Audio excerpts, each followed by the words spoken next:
Salut l'équipe, c'est le Valiste. Bon, comment dire, j'ai pas vraiment été ravi de me lever à 7h30 du matin samedi dernier pour voir le match un peu de purge que nous ont sorti les Bleus. Et même digne des heures les plus sombres de l'ère Brunel par moment. Le match a été tellement haché, brouillon et même parfois pénible à regarder. Personnellement, j'ai compté 17 en avant, ce qui est assez conséquent quand même dans un match international. Et je vous avoue que j'ai eu un petit peu de mal à trouver quoi écrire sur cette vidéo, à part le fait que ça a été un peu pénible à regarder. Mais rassurez-vous, j'ai fini par en tirer quelque chose. Et avant de rentrer dans le vif du sujet, je vous rappelle que si vous aimez ce que je fais, si vous suivez mon contenu, la meilleure façon de me soutenir, c'est de vous abonner, parce que vous êtes encore 45% à me suivre régulièrement sans le faire. Donc faites-le, c'est hyper important pour être bien référencé sur YouTube. La chaîne va fêter ses 4 ans en août et je me dis que ce serait bien de marquer le coup en atteignant les 20 000 abonnés. Je pense que ça serait un objectif atteignable et ce serait surtout un super cadeau pour la chaîne. Bon, voilà tout. Merci à vous. On y va. Le 15 de France avait pourtant, comme à son habitude, pris son match par le bon bout, en installant sa domination en mêlée, en lançant son attaque, notamment grâce à ses hommes forts de la semaine dernière que sont Tanga et Moefana. Et malgré une première offensive avortée par un manque de précision entre Vakatawa et Penaud, Jalibert replace habilement ses partenaires dans les 22 nippons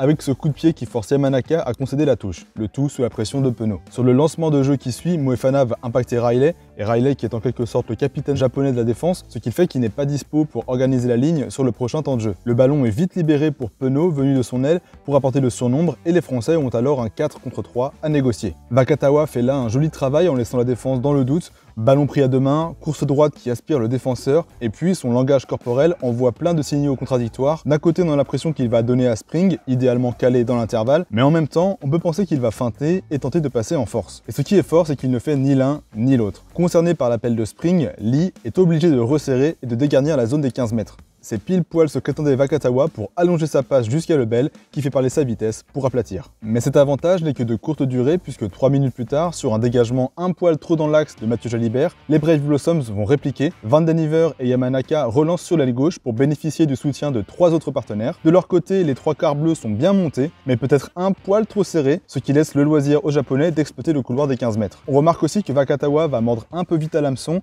au lieu de continuer à glisser pour gérer le surnombre, et là ça va trop vite, Moefana et Penaud sont déconnectés par l'élimination de Vakatawa, ce qui permet à Nakano de croiser avec Riley, lequel envoie une chistera magnifique pour Van den Iver, qui n'a plus qu'à jouer un 2 contre 1 avec Yamanaka. On peut aussi remarquer le fait que Spring fait une erreur défensive, puisqu'il vient se fixer sur Riley alors que Moefana est déjà dessus, ce qui laisse donc le champ libre à l'ailier Van den Iver. Et la défense, pourtant l'un des points forts de l'ère Galtier, s'est avérée plus que défaillante sur ce match, et outre les nombreux plaquages de Jolmes qui feraient s'arracher les cheveux à Sean Edwards, s'il en avait encore, j'ai trouvé nos bleus incroyablement moins rigoureux qu'à l'accoutumée dans ce domaine.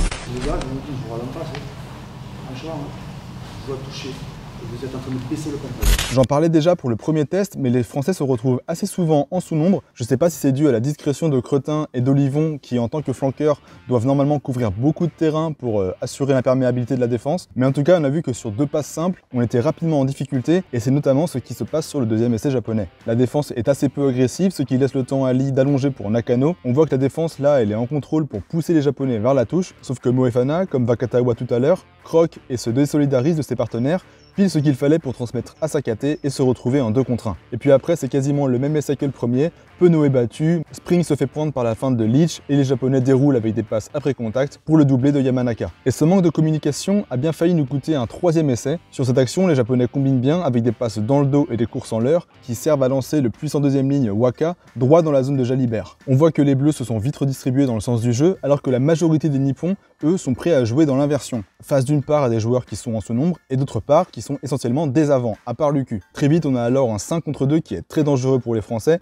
mais heureusement, la passe est mal ajustée et conduit à un en avant. Mais bon, soit, si seulement il y avait que la défense. Mais en attaque, également, je nous ai trouvé bien moins en place que d'habitude. Notre pack a semblé émoussé, sauf rares moments où il s'est montré diablement efficace, mais globalement, on a eu du mal à progresser et à assurer des ballons rapides. Tandis que Lucu, lui, m'a semblé assez fébrile, pas vraiment à même de dynamiser le jeu quand Kouyou s'est fait remarquer par son activité dès sa rentrée, notamment avec cet essai où il profite de la bonne poussée de son pack pour se faire la malle, alors que Leach, lui, est gêné par la présence d'Olivon. Et puisqu'on parle de l'attaque, je suis un petit peu déçu de ne pas avoir plus vu la disposition dont je vous ai parlé la semaine dernière, donc le sort de lancement en file indienne. Si vous voyez pas de quoi je parle, regardez la vidéo du premier test sur le Japon. Donc je disais, je suis un petit peu déçu de ne pas avoir vu l'attaque en file indienne, qui avait plutôt bien marché la semaine dernière. Évidemment que je me doute que les Japonais ont dû préparer ça à la vidéo et travailler une défense pour contrer ça, mais elle a quand même encore bien failli marcher en fin de match lorsque sur une mêlée, Tanga porte le ballon au près pour remettre Akuyu dans le dos de Moefana, Vakatawa arrive en l'heure et Kuyu remet Ajalibert dans l'axe, puis il fait de même pour Lebel. Donc on voit que c'est exactement le même principe que la semaine dernière. Spring est servi et on voit que le défenseur japonais est forcé de resserrer pour lui fermer la porte, sauf que l'arrière a le temps d'ajuster un rasant pour Makalu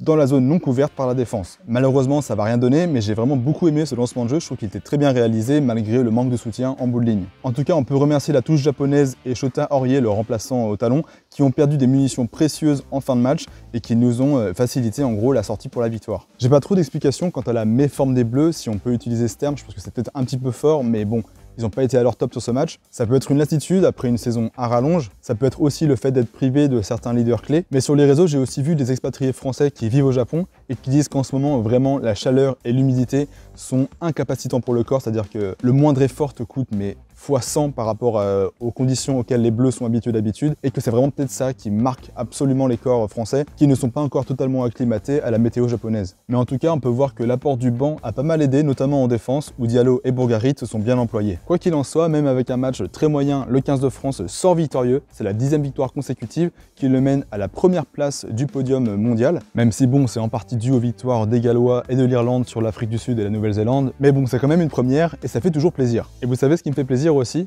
c'est les abonnés qui me soutiennent sur Utip et sur YouTube en cliquant sur le bouton rejoindre ou le bouton merci, et donc j'en profite pour vous remercier de vive voix, sachez que ça me motive encore plus pour créer du contenu.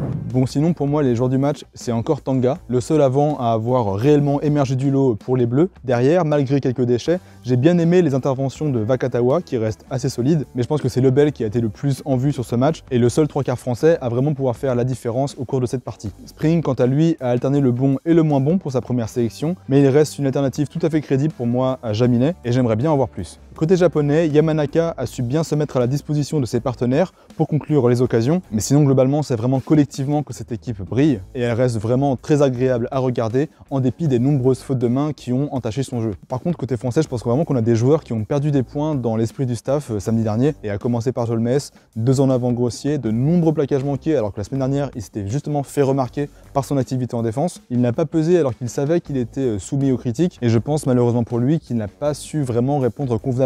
Et je trouve ça dommage, d'autant plus qu'il sort d'une saison assez aboutie avec son club. De même, Lucu a semblé loin de ses standards habituels. Je l'ai senti plutôt fébrile, pas très serein, et j'aimerais bien le voir davantage en patron, le voir beaucoup plus souverain, comme il sait si bien le faire avec l'UBB. Et puis enfin, Olivon, que tout le monde attendait comme le retour du roi, n'a pas vraiment non plus convaincu, je pense, dans son rôle de capitaine. Et par rapport à Dupont, pour le moment, je pense que le Toulousain reste le capitaine de référence dans l'esprit du staff. Quoi qu'il en soit, maintenant, on va passer au geste d'or et à la boulette d'or. En geste d'or, il y a le sauvetage de Yora Moefana sur l'essai refusé finalement à Tatafu. Franchement, là, il nous sauve. Je pense que s'il fait pas ça, on perd le match. J'en ai parlé, mais il y a aussi cette chistera de Riley pour le premier essai japonais. Ou sinon, j'ai encore ce bel effort collectif de la mêlée française qui mène à l'essai de Kuyu. Donc voilà les 3 candidats pour le geste d'or. Maintenant, on passe à la boulette d'or. Bon, pour la boulette d'or, déjà, il y a cette passe suicide de Lucu pour Tanga qui se fait défoncer par Gunther.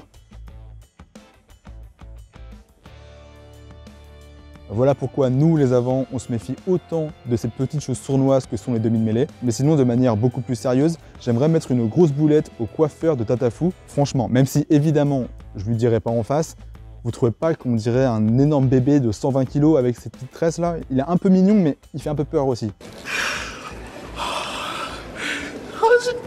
C'est rigolo. Bon, quoi qu'il en soit, dites-moi vos votes dans les commentaires, j'ai hâte de lire tout ça. Bravo aux Bleus pour leurs 2 victoires supplémentaires et pour leur première place au classement mondial. Vous pouvez prendre des vacances bien méritées après cette saison plus qu'accomplie. Et puis merci à vous d'avoir regardé cette vidéo. Si ça vous a plu, vous connaissez la musique, un pouce bleu, on s'abonne, on écrit un petit commentaire. Moi je vous dis à la prochaine.